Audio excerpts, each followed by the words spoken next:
ভালোবাসি। মা মনসা তাহলে হলে শুনো একটি কথা। কি মা? তোমার মধ্যে আর একটা পিতৃ পরিচয় আছে। আমার আরেকটি পিতৃ পরিচয় কি মা? তুমি আমাকে খুলে বলো, আমি শুনতে চাই। মা মনসা তুমি এই রাস্তায় বসে থাকবা, এই রাস্তা দিয়ে তোমার পিতা আসবে। এই রাস্তায় বসে থাকলে আমি পিতা দেখতে পারবো? আমার পিতা দেখতে কেমন মা তুমি আমাকে বলো। মা মনসা তোমার পিতা হলো ইয়া লম্বা, গলায় আছে সাপ, হাতে আছে ত্রিশূল, সেটাই তোমার পিতা। তাই মা এই রাস্তা দেখতে সে যদি চলে যায় আমি এই যে রাস্তা বসে থাকি তাকে দেখতে পারবো? এই রাস্তায় বসে থাকলে মা তোমার পিতৃ পরিচয় বাবা এবং তোমার পিতার পর বাবা। ঠিক আছে মা। মা মনসা ওই তো দেখো একটি গাছে দুটি পাখি, ওই দেখো। মা আমি তো কিছু দেখতে পাচ্ছি না। মা তুমি শুধু শুধু মিথ্যা কথা বলছো। কই মা? মা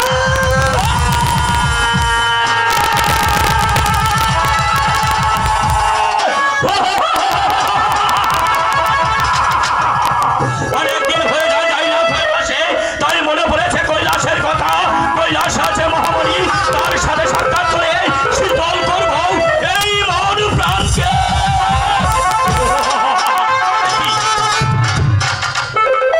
কমল বিল যে আলোকে আলোকিত হয়ে আছে আর বিহীন যে কিছুতেই বুঝতে পারছি না।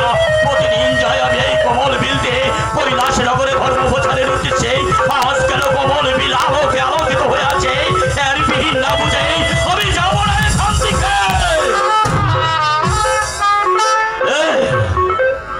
কে তুমি? শব্দ বেশি ছিল না মাহি নারী, এই কমল বিলের মাঝে বসে আছো। দেওটা দুষ্ট ভূত না ব্যক্তি, কথা না বললে আমার হাতে ত্রিশূলের অগ্নি বাঁধে, আমি তোমাকে পুড়ে ভস্ম করব। আমি দেও না, দুষ্ট না, ভূত না, বিষ্ট না, আমি আর দেব দেবী মানব কন্যা। মানব কন্যা?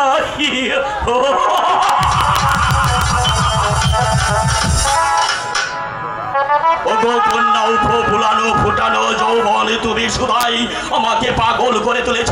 আমি তো যেতে চেয়েছিলাম ওই কৈলাস নগরে ধর্ম প্রচারের উদ্দেশ্যে, আমি সেখানে যাবো না। আগে তোমাকে ওই তোমার আমি প্রদর্শন করবো। না আমাকে স্পর্শ করবেন না, আমাকে স্পর্শ করলে ওই ভগবান আপনাকে ক্ষমা করবে।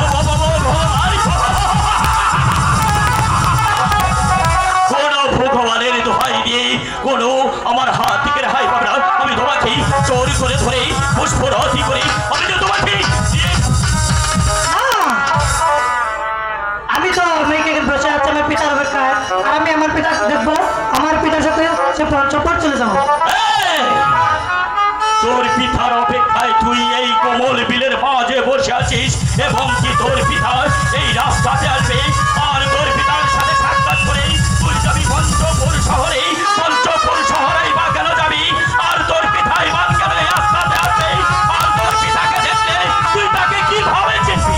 অবশ্যই চিনতে পারবো, কারণ আমার মা বাসুদেব নিজে বলেছেন তোর পিতা এই রাস্তা দিয়ে যাবে আর এই রাস্তা থেকে দেখতে পারবি। আর সে হচ্ছে বড় লম্বা, মাথায় আছে জট, কাঁধে আছে জোলা, হাতে আছে ত্রিশূল, গলা আছে সাপ।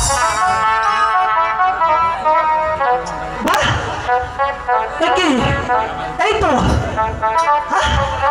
আপনি আপনি আমার পিতা।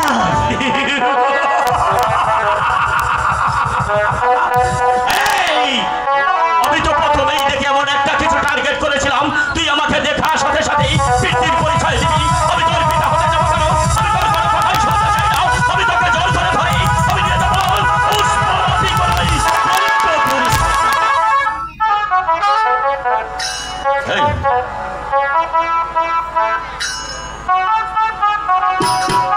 ওগো পিতা, আপনি আমার কথা বিশ্বাস করছেন না যে আপনি আমার পিতা?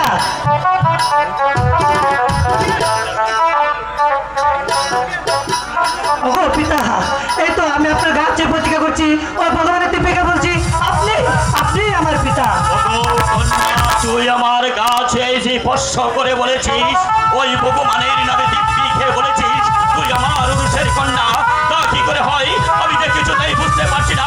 সত্যি যদি তোর জন্মের পরিচয় তুই বলতে পারিস তাহলে আমি তোকে পিতার স্বীকৃতি দেব, আর যদি তুই না বলতে পারিস তাহলে কোনো কথাই নয়, আমি তোকে জোর করে ধরে নিয়ে যাবো। অবশ্যই পিতা, আমি আমার জন্মের পরিচয় দিতে পারবো, কারণ আজ থেকে 12 বছর আগে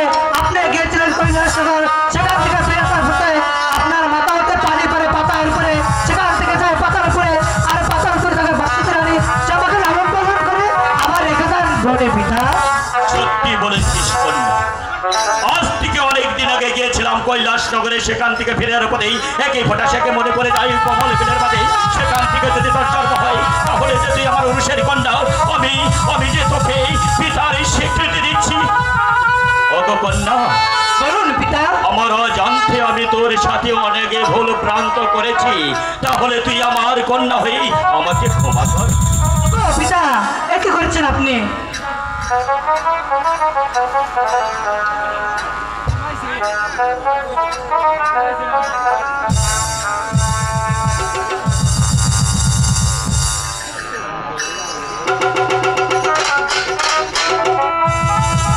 ওগো কন্যা, বলুন পিতা। ঠিক আছে, তুই আমার উরুষের কন্যা, আমি তোকে পিতার স্বীকৃতি দিচ্ছি। তাহলে গো কন্যা, ওগো পিতা, আমি এখন মায়ের কাছে চলে যাবো পিতা। সত্যি বলেছিস তুই তোর মাজনের কাছে যাবি? ওগো পিতা, আমি আজ 12 বছর ধরে আমার পিতার মাকে দেখিনি। না জানি আমার মা দেখতে কেমন, আর আমার মা কোথায় বসেছে, না জানি আমার জন্য কত তর্জমাকে চলবে। ওগো কন্যা, তুই তোর মাজনের কাছে যাবি, এত মহানন্দের কথা। তাহলে আর বিলম্ব না করে অন্তরাকে বন্ধন করে পুষ্পরথে চড় হও। এই মুহূর্তে চলে যাব না পঞ্চপুর শহরে তোমার মাজনী আসে বন্ধ পড়েছে, তুলে দেব তোমার মায়ের হাতে। আজ থেকে লালন পালন হবে, তুমি এই দেবী মহাদেব শিব ঠাকুরের কন্যা রূপে। ওগো পিতা, চলো। তাই চলো কন্যা।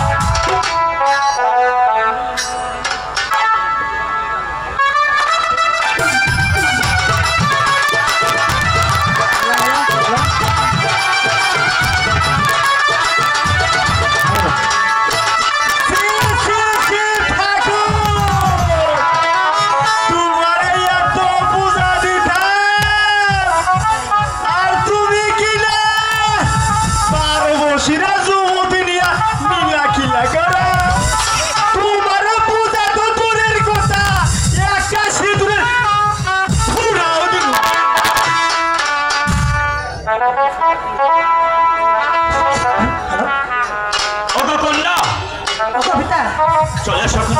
না। একই ওগো কন্যা, হঠাৎ আমার পুষ্পরথ দিকে আকাশে বন্ধে জমিনের ধুলায় লুটিয়ে পড়ে গেলে এবং কি জ্বর হয়েছে তুমি আমার কাছে খুলে বলো, আমি যে তোমাকে সুচিকিৎসার ব্যবস্থা করবো। ওগো পিতা, আপনি কি শুনেছেন এই দেশের লোক কি বলে গেল? এই দেশের লোক বলে গেল শিব ঠাকুর এক 12 বছরের যুবতী নারী নিয়ে রাস্তা দিয়ে কিভাবে হেলে ডুলে যাচ্ছে। শিব ঠাকুরকে দেবতা বলে স্বীকার করতাম, তাকে মাসের মাস পুজো দিতাম। এখন থেকে তাকে দেবতা বলে স্বীকার করবো না, এবং কি মাসের মাস পুজোও দিব না।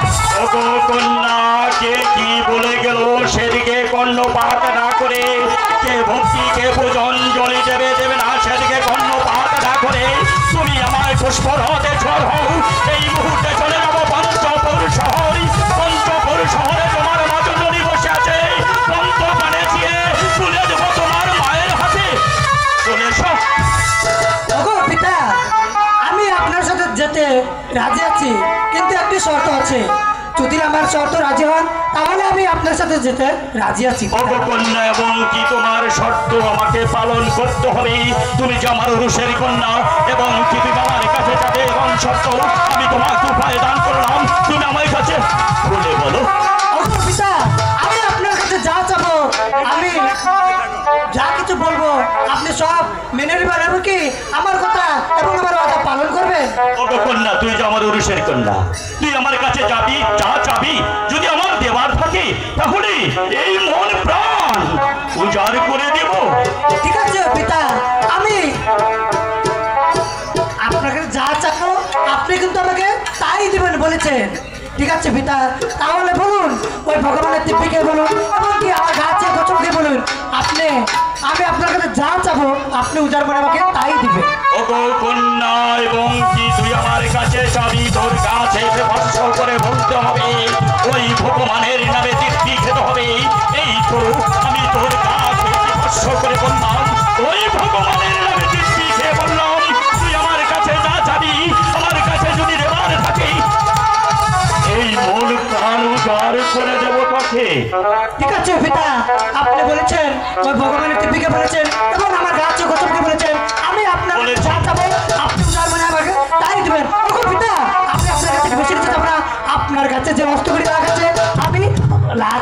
চাই পিতা? 8 কোটি লাখ 8 কোটি লাখ 8 কোটি লাখ। এই 8 কোটি লাখের পিছনে হমন এবং কি রহস্য লুকানো আছে তা যে আমি বুঝতে পেরেছি না।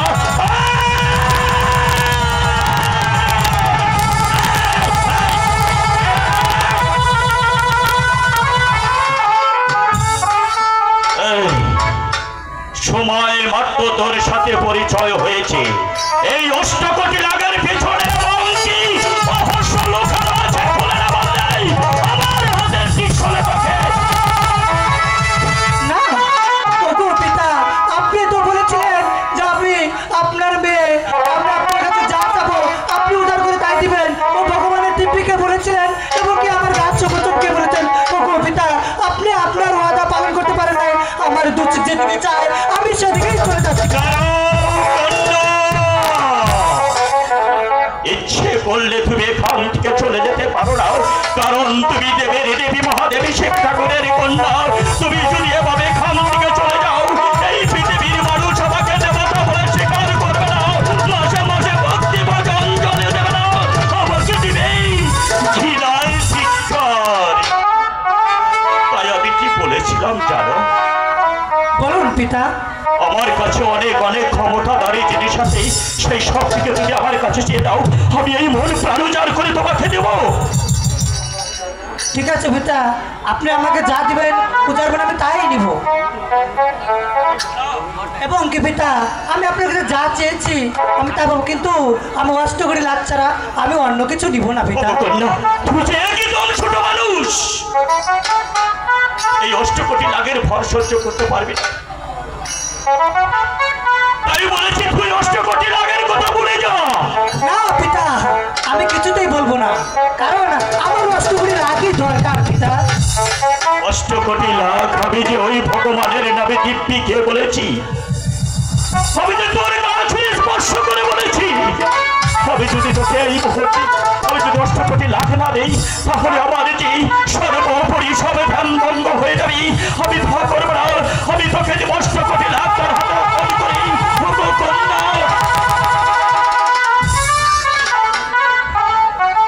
বিলম্ব না করে 8 কোটি লাখের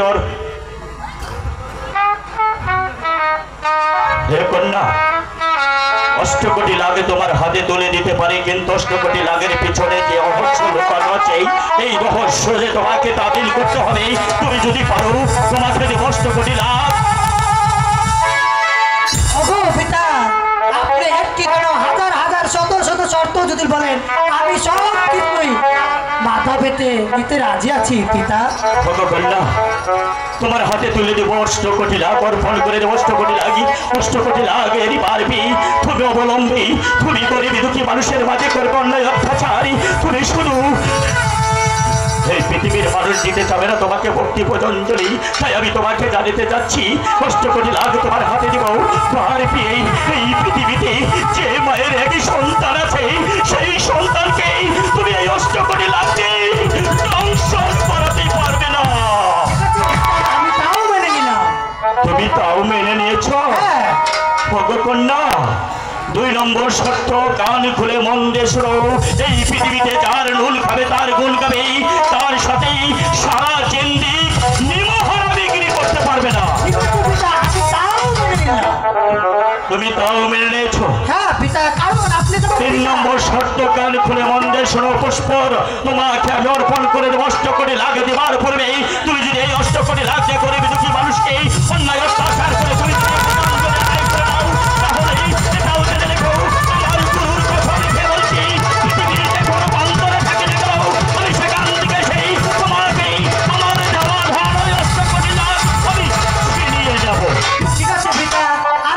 আপনার কথা অক্ষর অক্ষরে পালন করতে না পারি, আপনি আমাকে যে শাস্তি দিবেন আমি সব শাস্তি মাথা ব্যথা মেতে নেব। হরে কৃষ্ণ নারায়ণ। আমি যে তোমার কাছে ব্যক্ত হয়ে গেছি কন্যা, তাহলে তুমি বিলম্ব না করি তুমি 8 কোটি লাখের আসরে বসে যাও, আমি তোমার হাতে তুলে দেব 8 কোটি লাখ। ঠিক আছে পিতা, আমি আমার আসলে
ওগো কন্যা, আমি তোমার হাতে অর্পণ করে দিয়েছি অস্ত্র কুটিলা। এটাও জেনে রেখো, চম্পাই নগরে আছে চাঁদের সদাগর, সে হলো আমার পরম ভক্ত। সে আমাকে অনেক ভাবে দেবতা বলে স্বীকার করেই মাসে মাসে একটি করে ভক্তি পতঞ্জলি দেয়। সেই চম্পাই নগরে চাঁদের সদাগরের কাছে গিয়েই তুমি যদি কাকতি বিরোধী চলে গেলে কৌশলে একটি ভক্তি পতঞ্জলি আদায় করতে পারো, তাহলে এই তামাম পৃথিবীর মানুষ তোমাকে দেবী বলে স্বীকার করবে। আর যদি স্বেচ্ছায় সে একটি পতঞ্জলি না দেয়, তাহলেই তোরাও যত দূরের কথা ঘৃণার ধিক্কার দিবে। ঠিক আছে পিতা, আমি আপনার কথা অনুযায়ী আমি চাম্পাইনগরে চাঁদতলা কাছে যাবো, দেখি চলাফেরা কৌশলে একটি পুজো আদায় করতে পারি কিনা। কন্যা, বলুন পিতা। তোমার পালিত মা বা সগী রানী তোমার কি যেন নাম রেখেছিল? মনসা দেবী। মনসা। আজ হইতে তোমার নাম রেখে গেলাম জগতে চুরি দেবের দেবী মহাদেবী শিব ঠাকুরের কন্যা মা।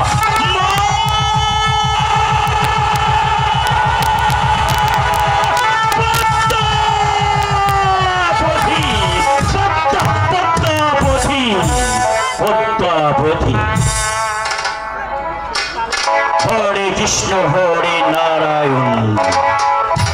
রাশিবাদ তোমাকে করে তুমি যেদিকে দিকে হও, তাহলে রাশি কন্যা ঠিক আছে পিতা।